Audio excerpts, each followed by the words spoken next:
So what have we learned? What are the lessons that come from the tens of thousands of pages of information that we've generated on these lives?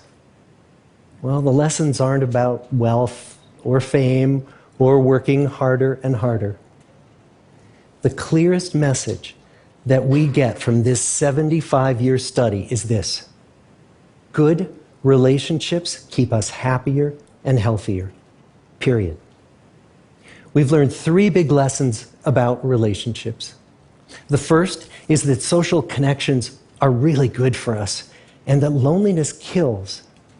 It turns out that people who are more socially connected to family, to friends, to community are happier, they're physically healthier, and they live longer than people who are less well connected. And the experience of loneliness turns out to be toxic. People who are more isolated than they want to be from others find that they are less happy, their health declines earlier in midlife, their brain functioning declines sooner, and they live shorter lives than people who are not lonely. And the sad fact is that at any given time, more than 1 in 5 Americans will report that they're lonely. And we know that you can be lonely in a crowd and you can be lonely in a marriage.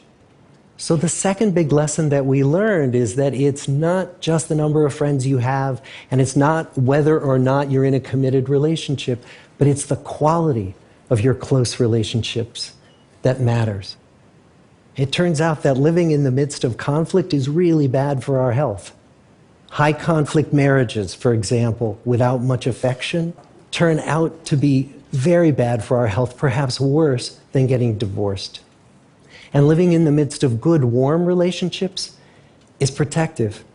Once we had followed our men all the way into their 80s, we wanted to look back at them at midlife and to see if we could predict who was going to grow into a happy, healthy octogenarian and who wasn't. And when we gathered together everything we knew about them at age 50, it wasn't their middle-aged cholesterol levels that predicted how they were going to grow old. It was how satisfied they were in their relationships. The people who were the most satisfied in their relationships at age 50 were the healthiest at age 80. And good, close relationships seem to buffer us from some of the slings and arrows of getting old. Our most happily partnered men and women reported in their 80s that on the days when they had more physical pain, their moods stayed just as happy. But the people who were in unhappy relationships, on the days when they reported more physical pain, it was magnified by more emotional pain. And the third big lesson that we learn about relationships and our health is that good relationships don't just protect our bodies, they protect our brains. It turns out that being in a securely attached relationship to another person in your 80s is protective. That the people who are in relationships where they really feel they can count on the other person in times of need, those people's memories stay sharper longer.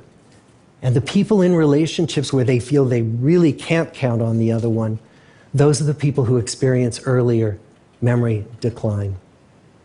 And those good relationships, they don't have to be smooth all the time. Some of our octogenarian couples could bicker with each other day in and day out.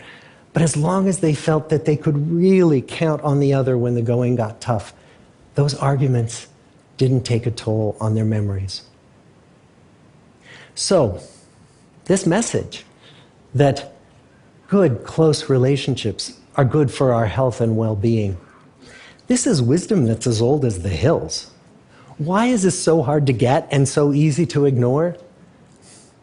Well, we're human. What we'd really like is a quick fix, something we can get that'll make our lives good and keep them that way. Relationships are messy and they're complicated, and the hard work of tending to family and friends, that's not sexy or glamorous. It's also lifelong. It never ends. The people in our 75-year study who were the happiest in retirement were the people who had actively worked to replace workmates with new playmates.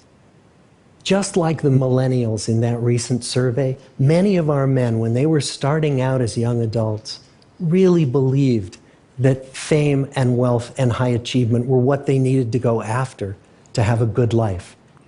But over and over these 75 years, our study has shown that the people who fared the best were the people who leaned into relationships with family, with friends, with community.